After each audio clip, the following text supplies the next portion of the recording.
Hello everybody, this is Danny from Deep South Homestead. Porch time today. Now you notice we're not on the porch. I am actually on the back deck of the house because we've been working all morning trying to get stuff done in the gardens, and it's time for me to take a break, sit down for a few minutes. So it's been threatening to rain all morning. It hasn't rained yet. We need the rain.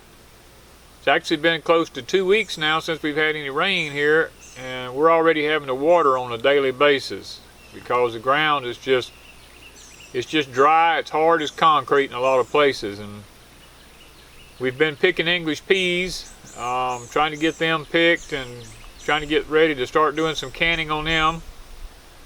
You know, it's just so much to do. We've been fertilizing corn, trying to get it with the first plowing and the first laying by. We'll have 2 laying bys on the corn. We'll be making videos on that.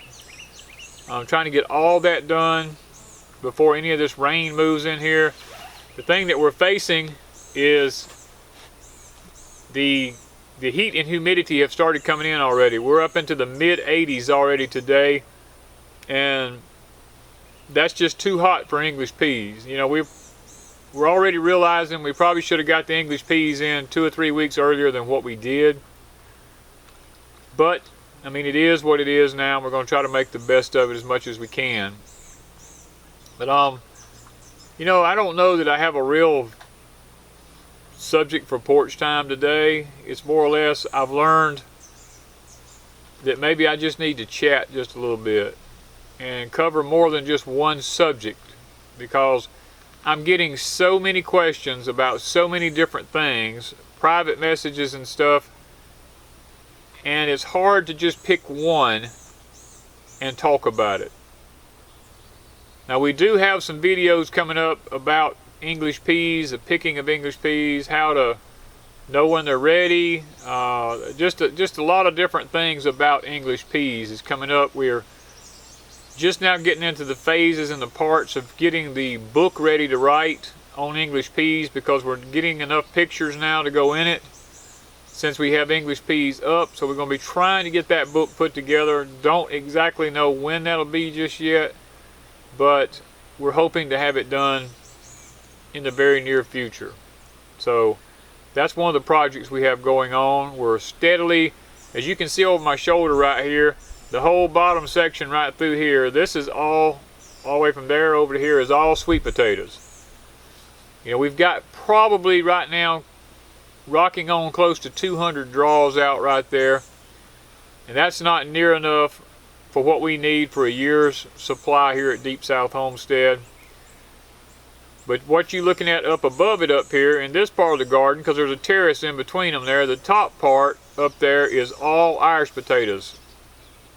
There's a lot of rows of Irish potatoes up there, and we are in the process already. We're already digging some of our Irish potatoes, so we do have them fresh to eat, because as I mentioned on one of my last talks, is our goal here at Deep South Homestead is to have it where we can walk out our door 365 days of the year and be able to go pick something that's edible.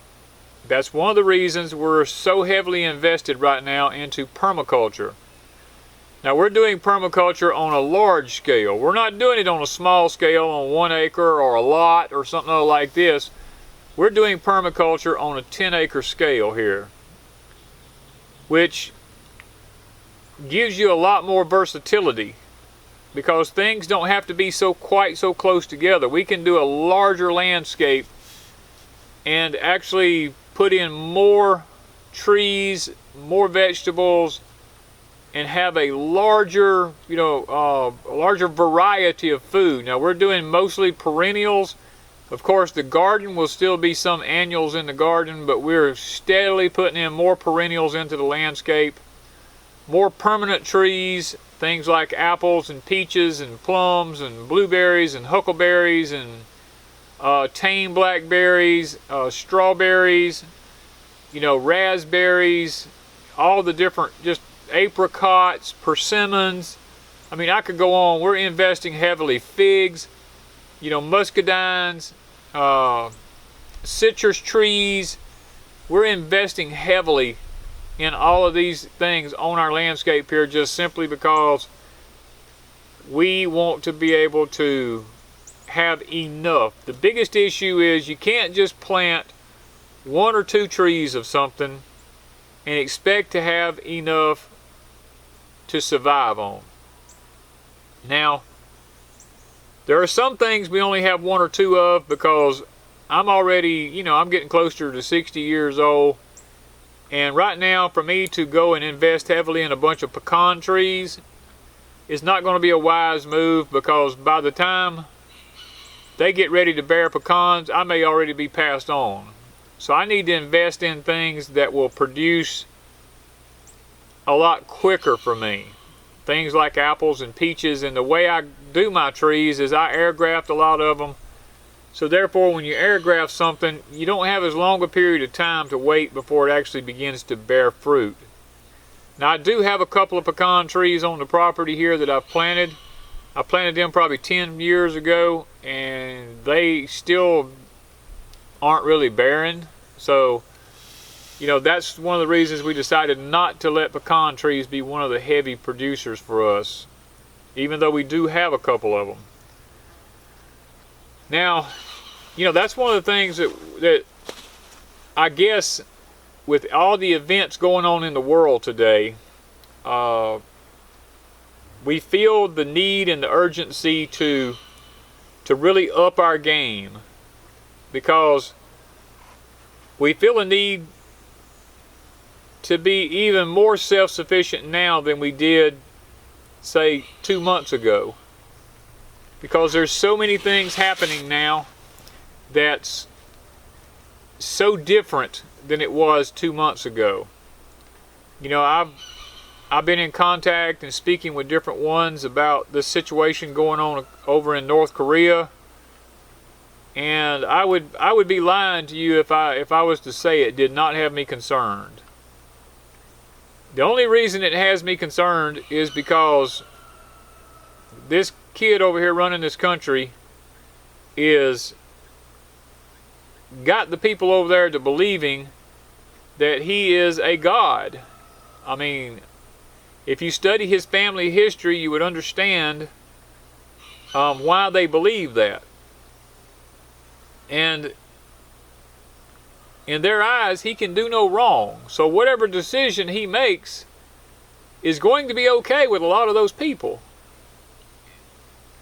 And he is probably a little bit, I'm trying to think of the proper word, he's a little bit boisterous right now with his attitude and his he just wants to he wants to prove to the people that he is a god of some sort, and that he can do what he wants to do regardless of the consequences. And he's threatening us right now with an annihilation of South Korea's big cities there in Seoul, South Korea.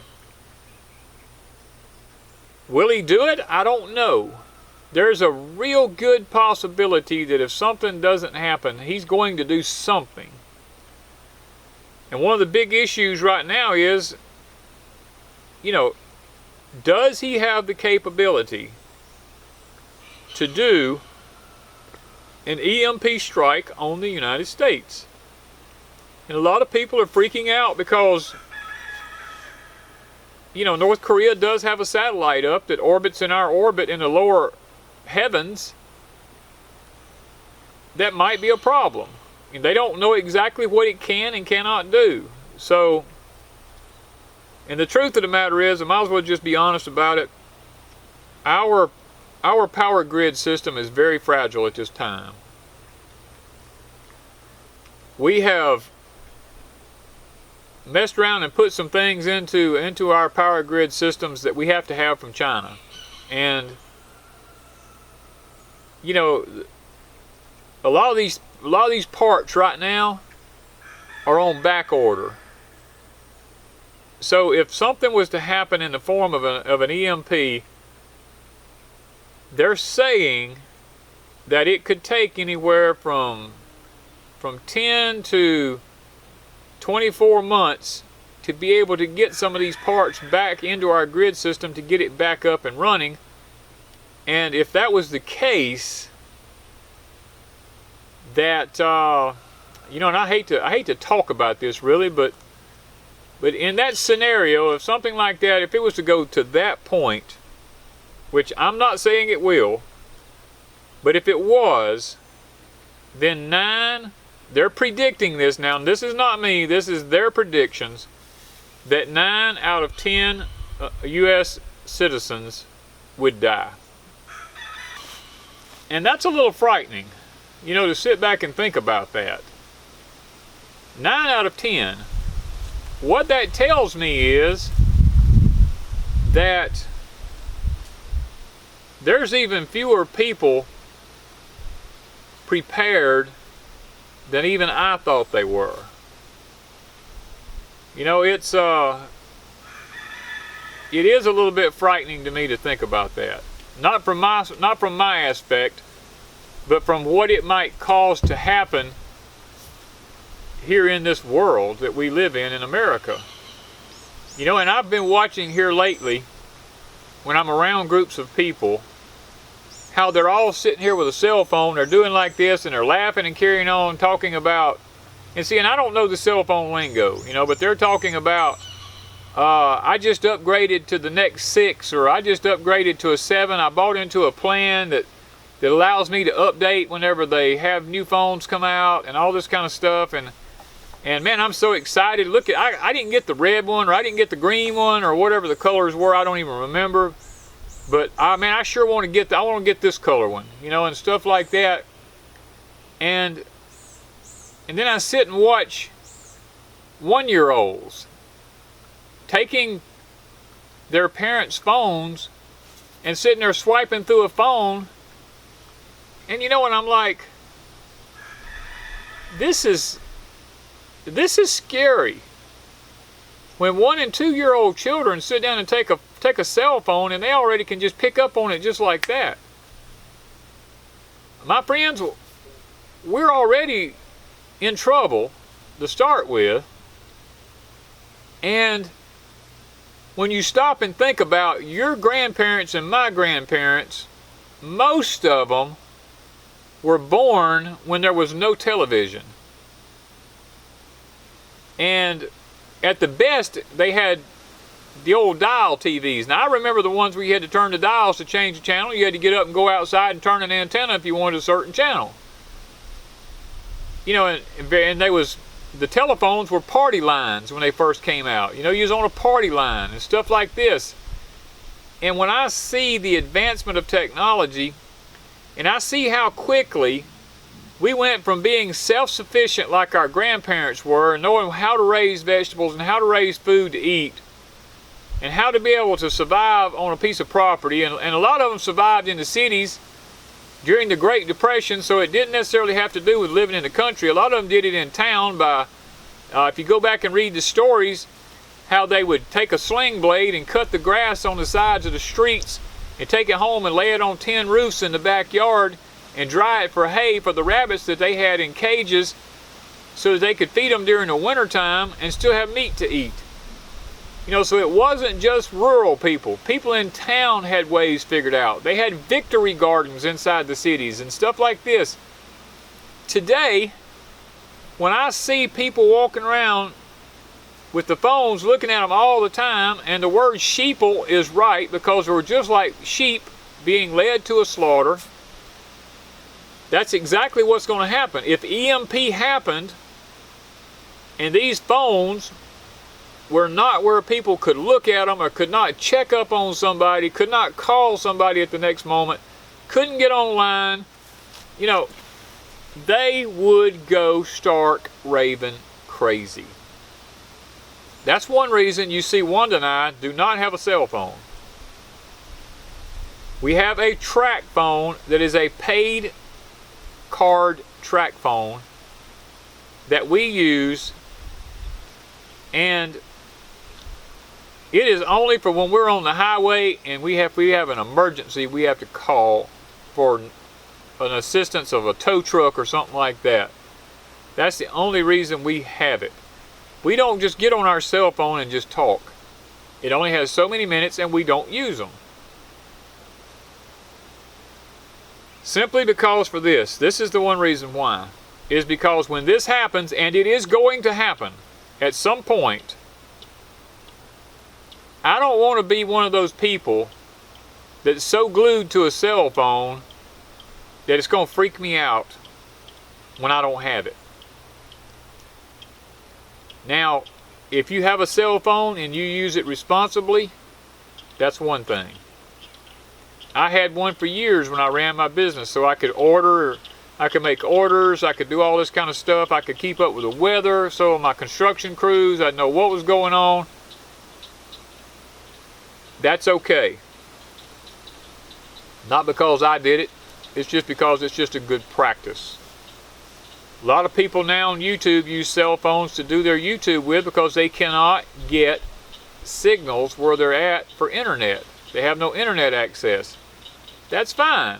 I don't have a problem with that. What I have a problem with is people who walk around constantly with a cell phone in their hand or to their ear, and all they want to do is they can't even carry on a conversation in a group anymore because their social skills has been depleted by the use of cell phones. Should we have a national emergency and somebody can't Google something, that's when we're going to be in trouble. Because see, that's what the internet has done. The internet has tricked people into believing that it will always be there, and at a moment's notice, if they need to know how to do anything, all you have to do is Google it. You don't have to keep it up here anymore because you have the internet. You can Google, live your life. Don't worry about learning anything because it's right there at your fingertips. That's what's happened. We're one generation away already from knowing how to produce our own food. If you go to the schools today and you ask people where food comes from, most of them will tell you from a grocery store, from a meat market, or something like that. They do not know that you have to raise an animal. They don't know anything about raising animals. They don't know anything about raising vegetables.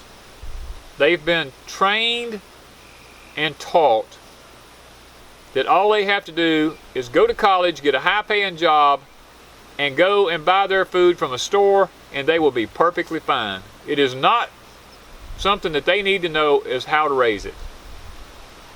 That's the farmer's responsibility, is what they're taught today. And my friends, there is nothing further from the truth than that. Every American citizen needs to know how to survive and raise food to eat, because there is no guarantees that we are going to have anything in this world. And should our society fail us, which it is possible because all empires before us have failed. There is no empire on the face of the earth that has ever been a superpower still in existence today other than the nation of Israel, and it has fallen several times, but only by the grace of God has it come back to even being what it is today. All other empires have fallen. So keep some of these things in mind about, what's really important. Is technology that important? Some people ask us, well, y'all are still on the grid. Yes, I'm on the grid. I'm going to stay on the grid as long as I can because right now it's the cheapest way for me to live. Wanda and I do not make very much money, and our power bill right now stays around $100 or maybe just a little bit more. And there's only one person in my neighborhood I know of who has a less power bill than I do, and that's because I built his house. And he uses solar, hot water. He has a geothermal air conditioning system, and he has a house that has walls 6 to 8 inches thick of styrofoam and concrete. Now his power bill usually is under $100. Plus, he has outside generator sources. If he wanted to go off grid, he could. But even he himself tells me it's not worth it for me right now because it's too cheap to live on the grid. Because here in South Mississippi, we have to have air conditioning. And it would take a massive battery bank and a massive solar system to provide the kind of air conditioning and cooling that we need here to get through these brutal hot summers that we have now. Because you see, last year we had over 100 days that it was over 100 degrees here with 100% humidity. That's tough to live in without some way to cool your body down. That's where heat strokes and stuff like that come from. And I do get tickled sometimes. People talking about being in 80-degree temperature up north and having heat strokes. I mean, and I know it's possible. But to us down here, like right now, I'm sitting here doing this video with you. It's 84 degrees here right now, with a relative humidity of 75%. And I can live in that, and it's comfortable to me right now. But for somebody who's not used to that, it can be detrimental to their bodies. It'd be just like me going up north in sub-freezing temperatures, and my body's not accustomed to that. It would take me years to become accustomed to that, even if I could become accustomed to it. There's no guarantees that I could. So, you know, trying to think of some of the questions been asked. Oh, Danny, what's up with YouTube? What's going on? I keep hearing all this stuff about YouTube. Well, you know, there's several channels got things up about YouTube. One of them, Wrangle Star's got something up about YouTube about, you know, is he going to be able to keep his channel going? Starry Hilder's got one up about YouTube. And the bottom line is this, y'all. YouTube is not a company. It's not a group of people. It's an algorithm. And it is a little bit frightening to stop and think about the direction that YouTube is actually maybe going in. You know, they've already taken the monetization away from several channels, you know, from the usage, because they call them, I think the proper wording for it is, they're not family friendly. Because they talk about guns, they talk about weapons and stuff like this. And you know, that's sad, because that does take away some of our freedom of speech. But you know, I think it was, I want to say it was Wrangle Star, Cody, that made mention that, and I can't prove this because I don't know, I'm just going by what he said, that there are actually places up in Canada that you have to be careful of the words you use, because you'll be, you know, you might be put out as hate crimes. Things to do with religious things and stuff like that. And I know Cody made the comment that he might, you know, he didn't know if he could keep his channel going and make the kind of money he needed to make to keep it going, you know, to survive. And I don't know, y'all, if it happens, it happens. But you know, Wanda and I have talked about it, and we've come to the conclusion that we're going to try to stay as family friendly as we can. And if it gets where mentioning anything religious takes away from our, you know, YouTube allowing us to be able to create content and stuff, then what we'll do is anything that has anything to do with religion, we'll just move it over to All God's Children, which we don't have any money coming from that anyway. So that's probably the route we would go. And then on Deep South Homestead, we would just try to not mention things to do with religion, so that we could continue to draw some sort of an income. Because if we don't draw some sort of an income off of this, then we have to shut it down. Because making videos and doing a YouTube channel is very expensive. And technically speaking, for what Wanda and I do, if you figure the hours we put in, the equipment that we have to do these videos, we make about less than $1 an hour. And it's not a money maker for us. So I guess you just come to the realization after a while that you do it because you just love to do it. And then that's where Wanda and I are. We love our community. We love putting up videos. We love doing the editing, and we love the content that we're able to put out there, because we do believe that there's a lot of y'all out there that need some of this content, that's actually struggling with some of the phases in growing gardens and some of the survival techniques, some of the permaculture things that we talk about, some of the animal things we talk about, you know, just survival in general. You know, I was talking to a guy this past week that was here about, I don't really know why we use the term homesteading, because, you know, it's really not a proper term for what we're doing. The truth of the matter is we're just living, and we're just surviving. Our forefathers didn't call it homesteading. They just called it life.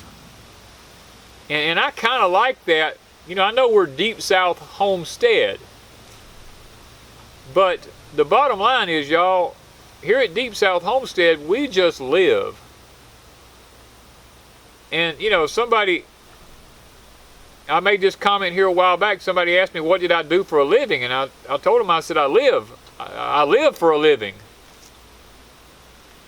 You know, I mean, now, the way we make money is we do YouTube, or we may sell an animal, or we may sell some produce. I may make some things in the shop for people, stuff to that nature. Wanda may, you know, she may crochet some stuff. We may write a book. You know, these are areas and ways in which we make our income here at Deep South Homestead. Now, none of it makes a lot of money. It's all a very minimal amount of money. So we're not in it for the money.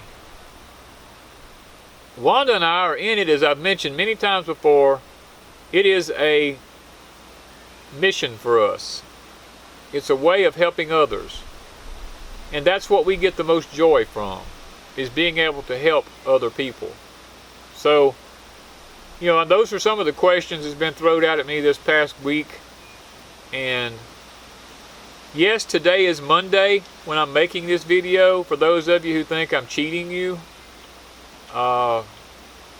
it's just that it's going to take me several hours to edit this, several hours to upload this, and to get it out to you. So it will probably be, to give you a ballpark figure, it'll probably be around 10 or 11 o'clock tonight before this video ever gets completed and uploaded to YouTube, because of my crappy internet service that I have here. So that is why I'm doing it today, just so that y'all know, and it doesn't offend you. I'll be transparent with you.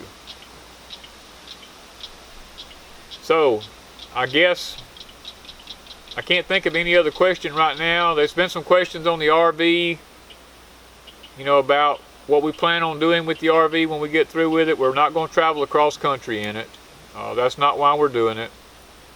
We have a lot of people who want to come to Deep South Homestead and visit, and we hate to see, if someone comes to visit, we would hate to see them have to get a hotel room or something like that and have to have more money out of their pocket. If we had an RV set up out here that they could stay in for a day or two and they want to just see what goes on here, then they could stay in the RV free of charge and not have to have a hotel bill.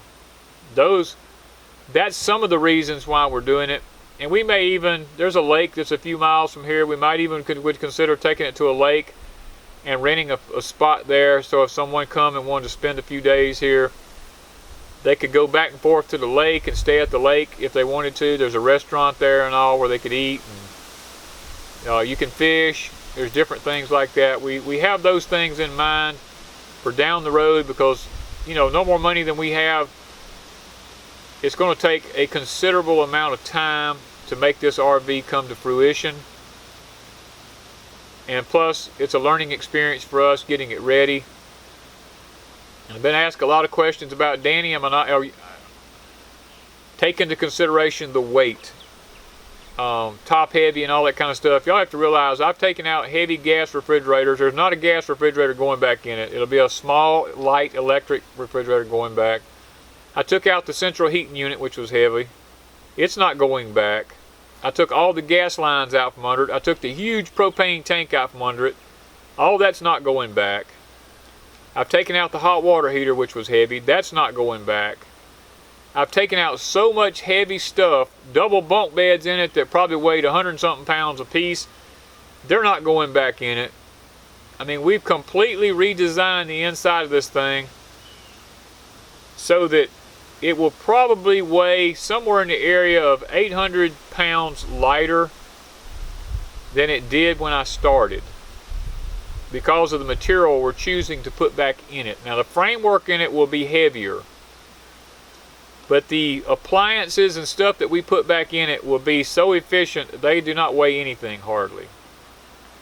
There's a lot less plumbing going to go back in it and stuff like that. So with the composting toilets and all that stuff we're planning on putting in it, the weight is going to drop drastically. There'll be no top heavy issues with it or anything like that. So we have a great plan for it. We're just hoping that we can make it come into existence. It'll just be in times, all I can tell you. Right now, our main concern is getting the outside of it dried in, getting all the windows and holes all stopped up and fixed, where there's no more leaks before we ever start putting anything back on the inside of it. So maybe that'll answer some questions about the RV. Now, I guess I've gone long enough today, so I'm going to say that's it for Porch Time today. Thank y'all for watching. Wanda and I's probably got a chat coming up pretty soon.